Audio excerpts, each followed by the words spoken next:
warahmatullahi wabarakatuh. Pada video kali ini kami akan membahas mengenai OSI Layer. Nah, sebelum kami menjelaskan tentang OSI Layer, izinkan kami memperkenalkan diri terlebih dahulu. Nama saya Muhammad Awal Zaki, nomor absen 14. Nama saya Muhammad Rifki Miliana, absen 16. Nama saya Starindra, nomor absen 21. nama saya Tristan atau Sol Farisin, nomor 27. Seperti yang dapat dilihat, berikut adalah infografis kami.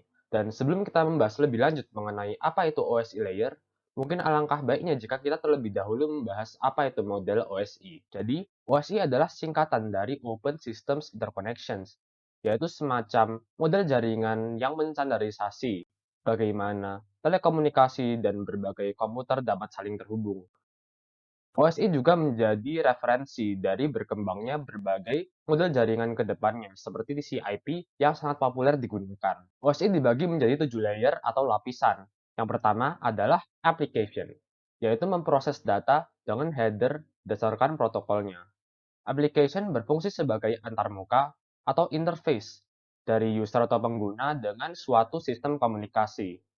Layer ini bertanggung jawab tentang berbagai layanan koneksi seperti penggunaan email, lalu web browser, file sharing, dan lain-lainnya. Protokol internet juga termasuk di dalam application seperti HTTPS, DNS, dan SMTP. Yang kedua adalah lapisan presentation atau lapisan presentasi. Lapisan yang mengenkripsi dan deskripsi serta enkapsulasi dan dekapsulasi data yang memiliki fungsi mentranslasikan format data yang ingin ditransmisikan oleh aplikasi melalui sebuah jaringan. Data pun akan terenkripsi dan juga deskripsi oleh sistem. Contoh protokolnya adalah MIME, SSL, Redirector Software, dan TLS. Lalu lapisan ketiga adalah session layer atau lapisan sesi. Lapisan yang mengatur koneksi pengirim dan penerima dalam sesi waktu dan jalur data yang dikirim, yang berfungsi secara singkat memisahkan data dalam berbagai aplikasi, juga mendefinisikan sebuah koneksi untuk dapat dibuat, dikelola, dan juga dikembangkan. Contoh protokol pada model sesi ini adalah NFS, SMB, RTP, dan juga PAP. Yang selanjutnya adalah lapisan transport atau transport layer. Lapisan transport berperan sebagai penanggung jawab kiriman pesan antara dua perangkat, yaitu mengambil data dari lapisan sebelumnya dan meneruskannya ke lapisan berikutnya, sekaligus memastikan bahwa data yang tersampaikan dengan baik.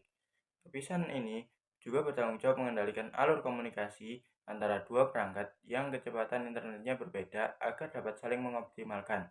Selain itu, lapisan transport juga memastikan data tersampaikan secara lengkap dan meminta kiriman ulang jika gagal. Salah satu prosedur lapisan transfer yang paling banyak digunakan adalah TCP atau Transmission Control Protocol. Protokol lain pada lapisan ini adalah User Datagram Protocol. Yang selanjutnya yaitu lapisan jaringan atau network layer. Lapisan jaringan bertugas untuk memberikan jalur sebagai fasilitas bagi proses pertukaran informasi antara dua jaringan berbeda. Lapisan jaringan tidak diperlukan pada komunikasi perangkat di jaringan yang sama. Lapisan jaringan mencari jalur komunikasi terbaik antar jaringan atau routing. Lapisan ini menyalurkan data kiriman dari perangkat sumber dengan cara membaginya dalam paket-paket kecil, lalu menyusunnya kembali ketika telah sampai pada perangkat penerima. Protokol pada lapisan ini adalah Internet Protocol atau IP, yang menciptakan IP address, ARP, ICMP, dan lain sebagainya. Yang keenam ada data link. Data link berfungsi memberikan MAC address sumber dan tujuan, error dan flow control. Contohnya adalah switch. Kemudian ada physical sebagai media dalam pengiriman data. Contohnya adalah kabel Ethernet dan Wi-Fi. Presentasi dari kelompok kami. Terima kasih. Wassalamualaikum.